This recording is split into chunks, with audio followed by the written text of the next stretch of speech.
I knew that, ideas about passage in the sea would be important.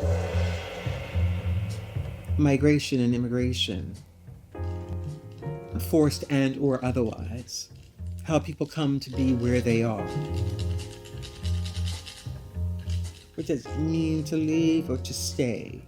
The problems that come with that, the resolve that comes with that, the courage that comes with that. It's called the long goodbye.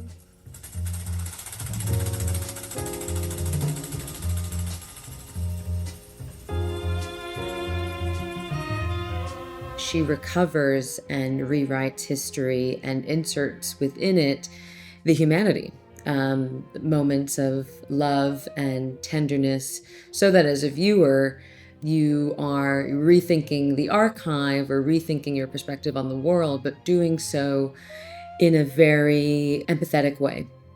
She has this incredible ability to help you understand the perspective of another. After the death of George Floyd, where not only in the United States, but around the world, there were massive demonstrations. It was a powerful, extraordinary thing to witness. But my mother told me that there were nightly protests and that the city of Portland had just been completely turned upside down. This small, interesting, liberal town was just in turmoil, and that downtown had just been smashed. And I had to see it.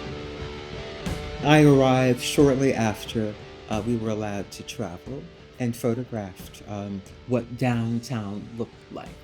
There was graffiti everywhere. And the mayor sent out city workers with paint cans to paint the city, to sort of paint over the graffiti.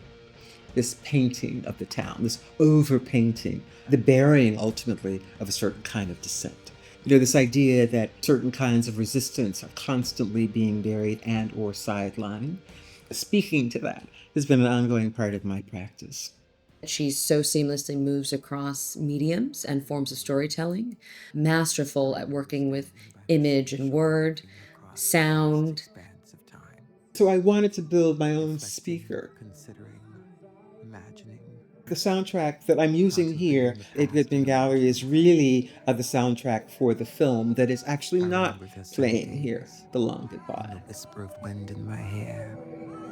And I remember leaving your loving embrace and home.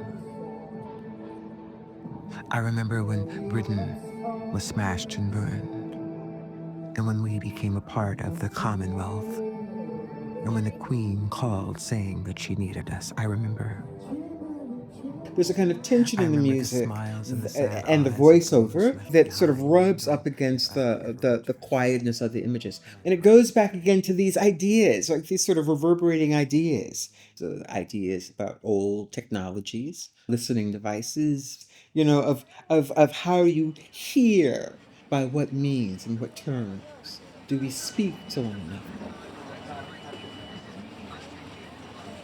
Carrie, especially with The Long Goodbye, is telling us a story of a global history.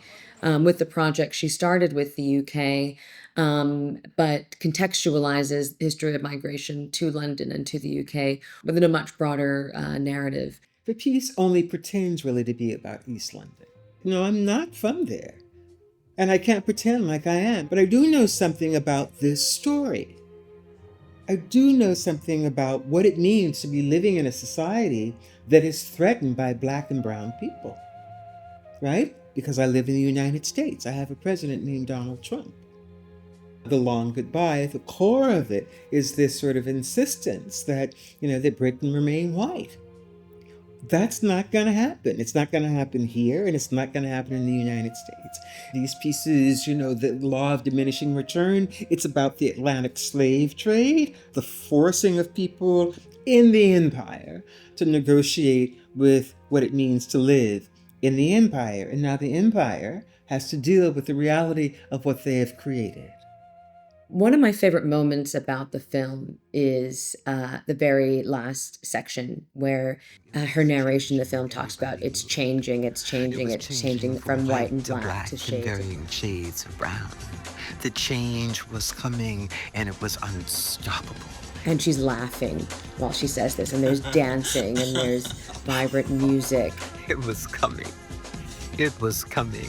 It was coming. It was coming. It was coming. We had pushed and we had pushed hard and we had made it through. It ends on a moment of hope that we all really need right now. Um, but it also, what I love about it is the inevitability of it, which sits with me still, that, as much as we've all been fighting in our own ways and it can feel helpless, this is changing. The chicken has come home to roost, right? We are here, right? Black and brown people are here, and it is changing the face of the country in a remarkable way, in an extraordinary way that really should be embraced, and at the end of the day will have to be, because it is the future.